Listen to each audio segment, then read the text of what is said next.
దేశవ్యాప్తంగా చర్చనీయాంశమైన పూణే వ్యాపారవేత్త కేతన్ హత్య కేసు దర్యాప్తు రోజురోజుకి కొత్త కోణాలను సంతరించుకుంటుంది.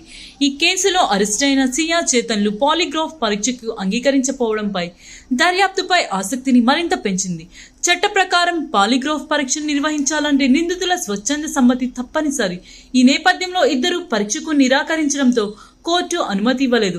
అనంతరం న్యాయస్థానం వారికి 14 రోజుల జ్యుడిషియల్ కస్టడీ విధించగా అధికారులు వారిని పూణేలోని ఎరవాడ జైలుకు తరలించారు.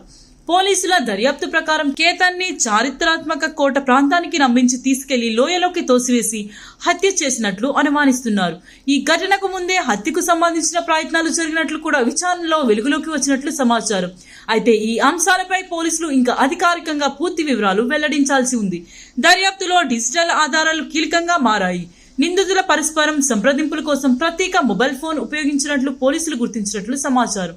అలాగే సాధారణ సంభాషణలకు బదులుగా కోడ్ పదాలు, సంకేతాల ద్వారా కమ్యూనికేట్ చేసినట్లు అనుమానిస్తున్నారు. ఈ డేటాను విశ్లేషించేందుకు సైబర్ నిపుణుల సహాయం తీసుకుంటున్నారు. ఇక సంఘటన స్థలంలో నిర్వహించిన సీన్ రికన్స్ట్రక్షన్ సందర్భంగా సియా మీడియా ప్రతినిధుల పట్ల అసభ్యకరంగా ప్రవర్తించారనే అంశం కూడా చర్చకు దారితీసింది. ఈ ఘటనకు సంబంధించిన వీడియోలు సోషల్ మీడియాలో వైరల్ కావడంతో నెటిజన్లు భిన్నాభిప్రాయాలు వ్యక్తం చేస్తున్నారు. పాలిగ్రాఫ్ పరీక్ష జరగకపోయినా కాల్ డేటా రికార్డులు, మొబైల్ లొకేషన్ వివరాలు, డిజిటల్ ఫోరెన్సిక్ ఆధారాలు, ఇతర సాక్ష్యాలతో కేసును బలపరిచే దిశగా పోలీసులు దర్యాప్తు కొనసాగిస్తున్నారు. ఇదిలా ఉండగా కేసుకు సంబంధించి బయటకు వస్తున్న సమాచారం అంతా ఇప్పటికే దర్యాప్తు దశలోనే ఉంది. నిందితులపై ఉన్న ఆరోపణలు కోర్టులో రుజువయ్యే వరకు వారు చట్టపరంగా నిందితులే తప్ప దోషులు కాదని గుర్తుంచుకోవాలి. తుది నిర్ణయం న్యాయస్థానం విచారణ అనంతరమే వెలువడనుంది.